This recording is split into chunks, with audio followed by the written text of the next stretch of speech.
Hi, salamat sa patuloy na pagsuporta sa ating channel. Ang asawa kong tinitingala ng lahat. Ating subaybayan ang buhay ni Daryl Darby. Kabanata 4531. Nang sandaling iyon, galit at hindi mapakali ang Terror Hound. Kasing lakas ng higanteng pagungang. Mga kapangyarihan nito, parehas lamang. Silang malalagay sa pagkatalong sitwasyon kapag nagbanggaan sila. Kung ganoon ay mahuhulog sila sa panloloko ng tao. Tumahimik ka, subalit ng sandaling iyon, galit na galit ang higanteng pagong. Galit itong sumigaw. Tigilan mo ang mga pagdadahilan mo. Dali-dali kang nagtungo rito dahil gusto mo akong sorpresang atakihin. Sa tingin mo ba'y bulag ako? Pag-aari ko ang heavenly, spiritual aura. Pagtapos ay kaagad na sinugod sa Terror Hound ang higanteng pagong. Mangmang, sikretong napamura ang Terror Hound. Nang sandaling iyon, halos wala siyang maisip tungkol doon. Nagsimula ito ng matinding paglalaban kontra sa higanteng pagong. Patuloy na nagbanggaan sa gitna ng ere. Ang naglalakihan nilang anyo, nagdulot ito ng malaking pagkagulo sa nakapalibot na hangin. Tila ba nagkaroon ng apokalipsis? Sobrang nakakagulat ang pangyayaring iyon. Naku po, gulat silang tiningnan ng nasa sahig na si Daryl. Naglalaban ang dalawang evil beasts. Isang beses lamang sa isang buhay ang ganoong pangyayari, pero napakalalakas ng mga ito. Sa isang kisap mata, mahihil 10 minit ang lumipas pero wala sa kanila ang nanalo, pero pareho silang naging sugatan pagtapos ng matinding digmaan. Mayroong nakakatakot na gasgas ang ulo ng higanteng pagong nagkalat ang mga dugo. Walang pinagkaiba ang Terror Hound. Nabali ang ilang rib cage ng higanteng pagong. Naging mas mabagal ito kumpara noong bago sila maglaban. Gustong-gustong gamitin ni Daryl ang oportunidad para umalis. Subalit, nagdesisyon siyang manatili hanggang sa matapos nila ang digmaan. Slam! Slam! Slam! Pareho silang naging sugatan kaya naman mas lalong nagalit ang higanteng pagong at ang Terror Hound.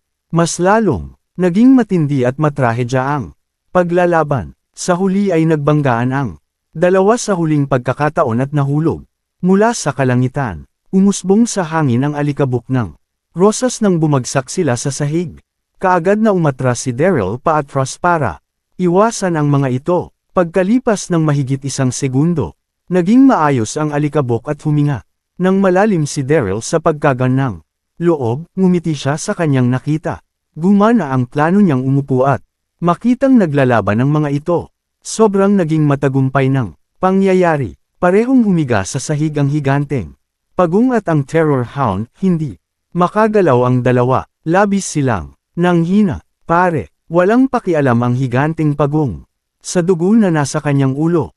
Sinigawan niya si Daryl, tulungan niyo akong patayin ang demonyong aso na may 3 ulo. Ihahatid kita at tutulungan kitang makatakas doon. Mga hayop pa rin ang mga ito kahit na isa ito sa 4 evil beasts. Nang sandaling iyon, gustong mapuksa ng higanteng pagong ang Terror Hound. Kaagad na namula ang mga mata ng Terror Hound. Gusto mo akong mawala, matandang pagong? Sa tingin ko'y magkakaroon ka ng tsansang gawin iyon. Sinigawan ng Terror Hound si Daryl. Panipi, pare, huwag kang makinig sa matandang pagong na iyon. Hindi ko rin gustong makuha ang heavenly spiritual aura. Basta tutulungan mo akong patayin ang matandang pagong na iyon. Isa pa, tutulungan kitang makaalis sa lugar na ito at itututo ko sa iyo ang secret speak. Nagkaroon ka ng mahikang karanasan sa secret speak. Sobrang nakakamangha. Ito, muling napamura ang higanteng pagong. Tinanong nito si Daryl na muling patayin ang Terror Hound. Binanggit din niya ang kahinaan nito. Ngumiti si Daryl nang muling mag-away ang dalawang halimaw. Nagsalita ito, patawad, wala akong tutulungan sa inyo. Naging malamig ang tingin sa mga mata ni Daryl. Pero kailangan kong magpasalamat sa inyo. Pareho ninyong sinabi sa akin ang kahinaan ng iba. Hindi na ako mahihirapan. Pagtapos ay umusbong ang anyo ni Daryl at kaagad itong lumapit. Brutal niyang binasag ang life gate ng higanteng pagong. Hindi sinadyang maging malupit ni Daryl. Alam niyang nagbigay ng mga Pekeng pangako ang evil beasts. Maaari siyang malagay sa kapahamakan kung tutulungan niya ang mga ito. Mas mainam kung pupuksin niya na lang ang mga ito. Naging sugatan na ang higanteng pagong. Hindi man lang nito magawang makatakas. Naglabas din ito ng miserableng pagdaing ng tumambasa. Sahig ang higanteng anyo nito at namatay. Unti-unting naging abo ang katawan nito. Sa huli, tanging ang Emerald Spirit Pill lang ang natira.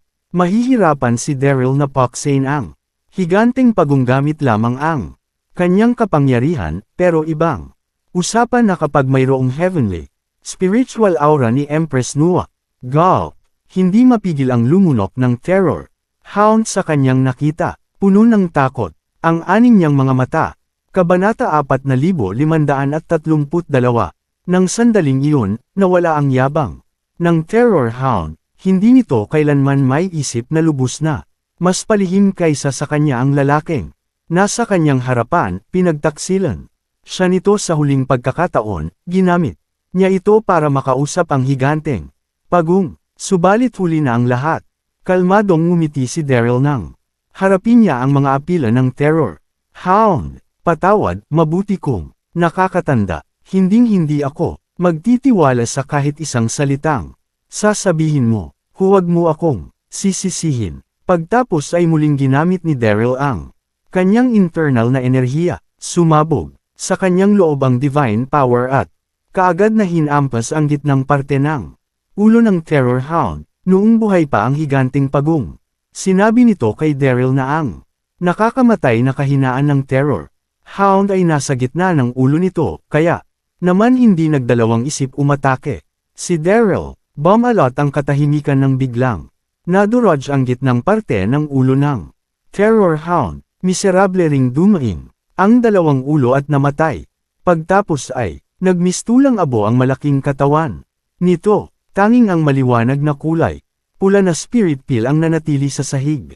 Napansin ni Daryl na balot sa apoy ang spirit pill, subalit halos hindi niya ito pinag-isipan at kaagad na itinago. Nag-Indian sit si Daryl at sandaling nagpahinga. Ang four evil beasts, hinarap niya na ang tatlo sa mga ito. Hindi niya alam kung nasaan ang huli sa mga ito. Subalit nang sandaling iyon ay wala na siyang pakialam. Isang beses niya lamang iisipin ang tungkol doon kapag nakapagpagaling na siya. Samantala, kasama ang pamilya Carter sa World Universe. Noon, naroon ang isa sa miyembro ng Leiden dalawang Fiend Martyrs na si Yoda para umatake sa mga miyembro ng pamilya Carter. Lumaban hanggang kamatayan ng buong pamilya at lubhang naging sugatan ng mga ito. Magmula noon, lumipas ang kalahating buwan at gumaling ang mga sugat ni Chester at Dax, pero sa nakalipas na kalahating buwan, hindi nakalimutan ng mga miyembro ng pamilya Carter na maglikom ng mga balita tungkol sa sitwasyon sa Nine Mainland. Kalahating araw ang lumipas, narinig nila na nagpakita si Daryl sa Phoenix Feather Mountain sa Great East. Pagtapos, ay nawala siya paglipas ng sandaling iyon. Nagkataon ng sandaling iyon, nagdala rin ng ilang gwardya ng maharlika si Yvette patungong Phoenix Feather Mountain. Pagkabalik niya sa New World, inanunsyo niyang nakipagsanib puwersa siya sa South Cloud Royals na nagtrabaho para sa lahi ng mga halimaw. Nagulat si Chester sa kanilang narinig. Kaagad niyang pinagtipon ang lahat. Nang sandaling iyon, nakaupo si Chester sa punong hall. Mahigpit ang pagkakakunot ng kanyang noo at komplikado ang ekspresyon ng kanyang mukha. Nakaupo sa kanyang paligid sina Dax, Yvonne, Neil, Ambrose, at iba pa. Parehong madidilim ang kanyang ekspresyon. Chester, sa wakas at hindi na nakapagpigil pa si Dax. Galit itong nagsalita.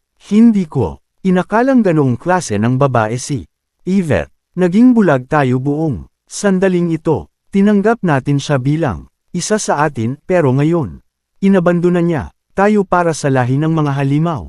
Sa tingin ko'y kakaiba ang napansin. Kung pagkakaroon niya ng Fiend Soul, ipinakita niya rin ang tunay niyang anyo. Paglipas ng mahabang panahon, galit si Dax. Palagi siyang may paghanga at respeto kay Yvette, pero kinalaban niya ang babae. Paanong hindi siya magagalit? Nakisali na rin ang iba. Tama po kayo, Tito Dax, huminga ng malalim si Neil. Hindi niya maitago ang galit sa kanya. Noong bago pa umalis, ang babae, pinanatili niyang nakatago ang tunay niyang mga intensyon. Hindi ko pa maintindihan noon, pero ngayon, napagtanto ko na natakot siyang baka pigilan natin siya. Wala gaanong interaksyon ang lalaki kay Yvette, kaya lamang niyang manghusga, gamit ang kanyang pakiramdam. Tigilan na ang walang kabuluhang ito. Hindi na rin matiis pa ni Ambrose ang sitwasyon. Tumayo at nagsalita ito. Panipi, hindi ganoong klase ng tao si tita. Mahal, na mahal niya ang aking ama. Paano siya, kakampi sa lahi ng mga halimaw? Paniguradong mayroong mga nangyayari. Kasama ni Ambrose si Yvette sa kanyang paglaki, kaya naiintindihan niya ang babae. Hindi ito gagawa ng ganoong klase ng bagay. Naalala niya ang panahong gusto ng New World Emperor na patayin sila ng kanyang ina, si Monica Vaughn.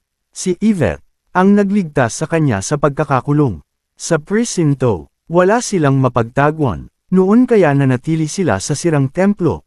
Ang isang gabi, emosyonal na tao si Yvette. Pinahalagahan nito ang kanyang mga relasyon ng higit pa sa kahit anong bagay. Wala siyang pakialam sa mga kayamanan o karangyaan sa buhay.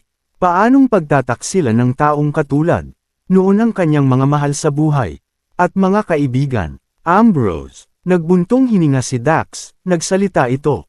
Tumigil ka sa pagsasalita para sa kanya. Nagbabago ang mga tao. Dapat mong malaman na isa siyang inapo ng lahi ng mga halimaw. Pareho sila ng dugo. Kabanata 4533. Medyo hindi mapakali si Ambrose. Gusto nitong yumangal. Nang sandaling iyon, tumayo si Chester. At inantala nito ang lahat. Tama na, kumuwi si Chester at nagsalita habang mapait ang ekspresyon ng kanyang mukha. Huwag na kayong mag-away. Pagtapos ay tiningnan niya si Ambrose. Panipi, naiintindihan ko kung anong nararamdaman ni Ambrose. Ganoon din ang mga iniisip ko. Isang emosyonal na tao si Yvette. Malalim ang nararamdaman niya para kay Daryl. Matatag din ang kanyang karakter at naniniwala akong hindi niya tayo pagtataksilan. Hindi niya yuyuko sa lahi ng mga halimaw. Sigurado akong mayroong rason sa likod nito. Natahimik sa buong hall. Namula ang mukha ni Dax. Tuluyan siyang sumang-ayon kay Chester, pero hindi niya alam kung paano aangal ng sandaling iyon. Master, sa puntong iyon, mabilis na pumasok ang alagad ng Eternal Life Palace sect habang komplikado ang tingin sa mukha nito. Mabilis itong nagbigay balita. Master, mayroong eunuch sa labas, sinabi nitong nagmula Siva sa New World Palace. Sabi niya'y mayroon siyang dalang mensahe para sa Empress. Nagkagulo sa buong hall. Isang pagkakataon tungkol kay Yvette ang kanyang sinasabi kanina lang nang ipadala nito ang kanyang tauhan doon. Ngumiti at sumagot si Chester. Bilasan, ninyong dalhin siya rito. Alam nitong hinding-hindi makakalimutan ni Yvette ang pamilya Carter. Kaagad na lumabas si Ambrose para salubungin ang eunuch. Sekretong napakunot ng noo sina Dax, Neil, at ang iba pa. Anong gusto ni Yvette? Di nagtagal at dinala ng eunuch ang alagad sa hall. Hello, Zaid Tom ang pangalan ko. Magalang na bumati sa lahat ang eunuch. Mapagkumbaba at mabait ang tono ng kanyang boses, kaagad siyang magugustuhan ng makakarinig sa kanya. Ngumiti at mabait na sumagot si Chester. Pakiusap, maaari kang umupo. Mapagkumababang umiling si Zaid. Panipi, tatayo na ako. Mayroong pag-uutos mula sa Empress. Iniimbita kayo ng kamahalan sa New World para magkita-kita. Mukhang magalang si Zane pero masama ang kinang sa kanyang mga mata. Tama iyon, inimbita ni Yvette si Chester. At ang iba pa papunta sa kanyang palasyo, hindi dahil gusto niyang makasama ang mga ito. Sikat sa mundo ng mga cultivator sa buong mainland ang pamilya Carter. Sa parehong sandali, sila rin ang mga punong puwersa laban sa lahi ng mga halimaw. Natural lamang na sila ang unang punteriya ng lahi ng mga halimaw. Hindi napansin ni Chester ang pagbabago sa mga mata ni Zaid. Tumango siya, kaagad, ngumiti at nagsalita. Magaling, Pakiusap, maghintay ka rito saglit. Maghahanda kami kaagad, pagtapos ay, maaari na tayong umalis. Naisip ni Chester na paniguradong, mayroong mga rason si Yvette sa biglaan niyang pag-alis. Paniguradong handa na, siyang ipaliwanag ang kanyang sitwasyon dahil gusto niyang ipagtipon ang mga ito sa New World Palace para magkita-kita. Naniniwala siyang ipapaliwanag ni Yvette ang sitwasyon kapag dumating sila sa New World Palace. Pagkatapos noon ay, hindi siya paghihinalaan ni Dax at ng iba pa, wala rin silang masasabi rito. Subalit puno ng galit si Dax. Malamig, itong nagsalita, gusto niyang pumunta, taho sa palasyo. Magaling, gusto ko, siyang tanungin kung bakit siya kumamapi sa kasamaan, at nilabanan ang Nine Mainland. Nagdaan ang madaming taon at nanatili ang pagkakaroon ni Dax ng mainit na ulo. Sasabihin niya kung anong nasa kanyang isipan ng hindi pinag-iisipan ang sitwasyon. Kaya naman mukhang awkward si Zaid. Dax, kumunot ang noo ni Chester. Hindi nito napigil ang sabihan ng lalaki. Kumalma ka. Walang nagawa si Dax kundi yumangal ng malamig at manatiling tahimik. Makalipas ang ilang minuto, handa nang sundan ni Chester at ng iba si Zaid papuntang New World. Sa kabilang banda, patuloy na nagtanong si Chester kay Zaid kung kamusta na si Yvette. Gusto niyang mas maintindihan pa ang mga bagay-bagay bago makita ang babae. Pero matalino si Zaid. Palagi niyang nagagawang isantabi ang mga tanong ni Chester. Sa wakas, makalipas ang ilang araw sa kalsada, dumating sa New World Palace si Chester at ang iba pa. Nang sandaling iyon, sa wakas at nakita ni Ambrose ang lugar kung saan siya lumaki. Halo-halo ang kanyang emosyon tungkol doon. Nakakamangha pa rin ang palasyo pero nagbago na ang lahat. Di nagtagal at pinamunuan ni Zaid si Chester at ang iba pa patungong Full Energy Hall. Pagkapasok nila sa Full Energy Hall, napansin niya ang mga sibil at military na opisyal na nakatayo sa magkabilang gilid. Habang seryoso ang tingin sa kanilang mga mukha, madilim ang paligid. Tahimik na nakaupo si Yvette sa trono ng dragon sa malaking hall. Niyakap ng napakagandang dragon phoenix robe nito. Ang kanyang katawan, nakita ang magandang hubog nito. Kabanata 4534. Malamig ang ekspresyon ng napakagandang mukha ni Yvette. Wala siyang reaksyon nang makita niya sina Chester at ang iba pa. Yvette, hindi maitago ni Chester ang pagkasabik sa kanyang mukha. Humakbang siya, paabant at bumati sa babae. Nagsalita, ito, ang tagal mong nawala at ngayon ngulang kami kinausap. Nag-alala kami sa'yo. Sobrang nasabik din si Ambrose.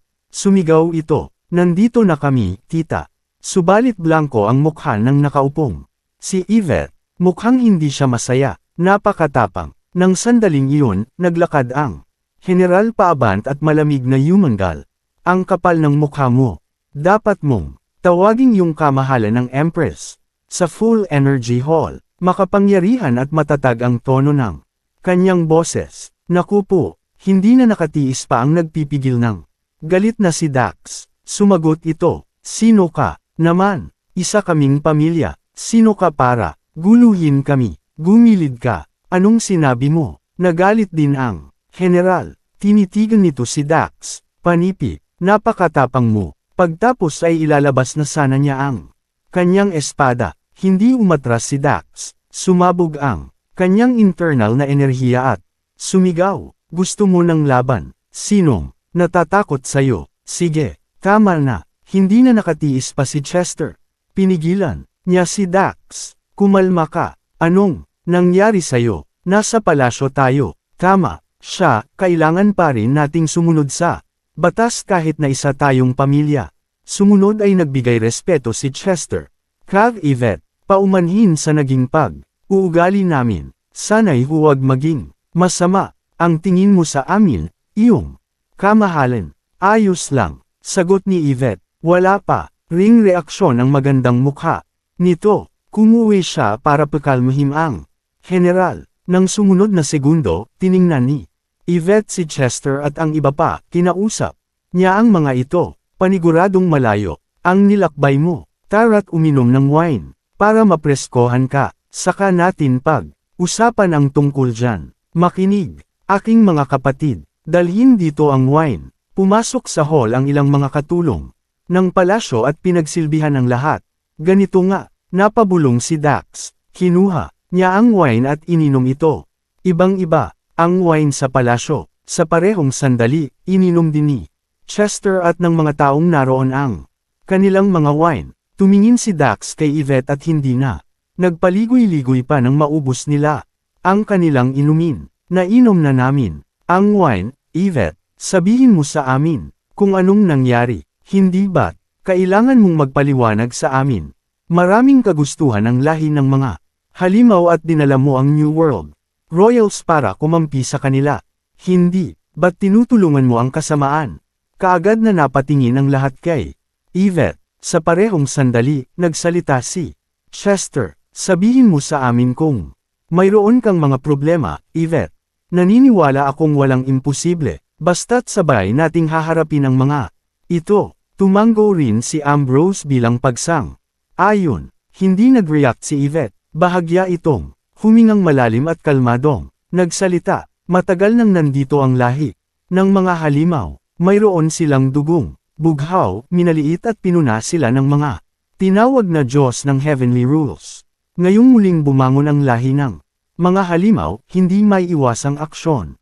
Ang pamumuno sa mundo, pero matigas pa rin ang ulo ninyo at nagpatuloy sa pagkampi sa maling daan. Isa pa, mga ninuno ng lahi ng mga halimaw ang New World Royals. Tungkulin ko ang magtrabaho para sa aking lahi. Inimbito ko kayong lahat dito para buong pusong pasaluhin sa amin. Masisiguro kong ang pamilya Carter ang magiging pinakamakapangyarihang pamilya sa Nine Mainland kapag pumayag kayong magtrabaho para sa lahi ng mga halimaw. Uusbong tayo sa hinaharap. Ano? Nagulat ang lahat sa sinabi ni Yvette, lalo na si Chester. Kumunat ang noo ng lalaki. Hindi siya makapaniwala sa kanyang mga naririnig. Paanong nagkaganoon ang pangyayari? Akala niya'y inimbite sila ni Yvette sa palasyo dahil gusto nitong ipaliwanag ang kanyang sitwasyon, pero hindi niya inakalang tatanungin sila nitong sumanim sa lahi ng mga halimaw. Muling inobserbahan ni Chester ang ekspresyon ng mukha ni Yvette at naramdaman niyang tila may mali. Hindi yun tama. Hindi magsasabi ng ganoong klase ng bagay si Yvette. Tiningnan niya ang ekspresyon ng babae. Walang espiritu ang mga tingin nito at diretso ang kanyang tono. Sinapian ba siya? Kabanata 4535. Nang sandaling iyon, bumalik din sa wisyo si Dax. Sumigaw ito. Tingnan mo, siya Chester. Hindi siya ang kilala nating Yvette. Kumampi siya sa lahi ng mga halimaw pero patuloy ka pa ring naniniwala sa kanya. Namula ang mukha ni Dax at tinitigan si Yvette. Tama na ang mga walang kabuluhan, Yvette. Hindi kami kailanman yumuko sa kasamaan sa kabila ng mga pinagdaanan ng pamilya Carter. Sumuko ka na lang. Fair na. Tumalikod si Dax at nagtungo palabas ng palasyo. Komplikado ang ekspresyon ng mukha ni Chester, Ambrose, at ng iba pa. Handa na rin silang umalis. Isang kalokohan. Nang sandaling iyon, malamig na yumangal ang general at sumigaw ito. Sino ka sa tingin mo at naisip mong maaari kang maglabas-pasok sa palasyo kung kailan mo gustuhin? Pagtapos ay narinig nila ang mga pagyapak bamahaw ang libo-libong gwardya ng Maharlika, hamarang sila sa entrada at pinalibutan si Chester at ang mga kasama nito. Gusto mo ng laban? Ganoon ba? Mainitan ang ulo ni Dax. Hindi na siya nakapagpigil pa sa puntong iyon. Tiningnan niya ang paligid at umungal. Panipi, walang makakapigil sa akin kung gugustuhin kong umalis. Kumuwi siya at nagningning ang gintong liwanag. Nakita sa kanyang mga kamay ang skybreak ang axe. Halos magkaroon ng malaking digmaan. Madilim din ang paligid. Dax, huminga ng malalim si Chester, hinatak. At hinikayat si Dax, kumalma ka. Sa tingin ko'y may mali dito. Mukhang sinapian ng kung sino man si Yvette. Pagsapi, sandaling nagulat si Dax bago bahagyang natawa at nagsalita. Kailangan nating pumatay sa ganitong mga pangyayari. Para makalabas, hindi mahalaga kung Sinapian siya o hindi, kikilos na sana si Dax. Subalit nang sandaling iyon, bigla siyang nanginig. Hindi niya halos mahawakan ng maayos. Ang Skybreaking Axe, maayos pa ang nararamdaman niya. Kanina lang, bakit tila naging lumpo ang kanyang katawan at nawalan ng kahit anong lakas? Mukhang natabunan din ng kakaibang enerhiya ang kanyang internal na enerhiya, hindi niya man lang mailabas. Ang mga iyon ay senyales ng pagkalason. Nang sandaling iyon, natapilok ang mga paa ni Dax dahil sa gulat at takot at hindi siya makatayo ng maayos. Dax, nagulat si Chester. Anong nangyari sa'yo? Huminga ng malalim si Dax at nagkiskas ng mga ngipin. Naloko tayo, Chester. Nilason tayo ng babaeng iyon nang ipanom niya sa atin ang wine.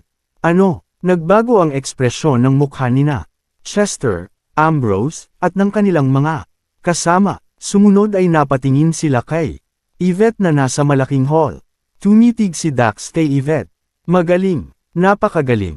Ang kapal ng mukha mong gamitan ng maruruming taktika ang sarili mong mga tao. Mainitan ang ulo ni Dax. Wala siyang pakialam kung sinapian o hindi ang babae. Nang sandaling iyon, gusto lamang niyang ilabas ang kanyang galit. Tama, nang sandaling iyon, makikitang malamig at walang emosyon ang napakaganda niyang mukha. May halong fantasy fiend poison ang ininom mong wine. Sesabog ang lason kapag ginamit mo ang iyong internal na enerhiya, kaya huwag ka na lang lumaban. Bibigyan ko kayo ng antidote at ibibigay ko rin ang lahat ng gusto niyo basta't susuko kayo sa akin at sa lahi ng mga halimaw. Hindi nakaramdam ng kahit kaunting awa si Yvette. Nawalan siya ng emosyon. Magmula nang sapian siya ng Archfiend Antigonus, mayroon lamang siyang isang paniniwala sa kanyang puso, ang busong pusong magtrabaho. Ikaw, galit ang naramdaman ni Dax. Gulat at galit siyang tumingin kay Yvette. Wala siyang masabi. Huminga rin ng malalim si Chester. Totoong nagkamali siya ng pagkalkula.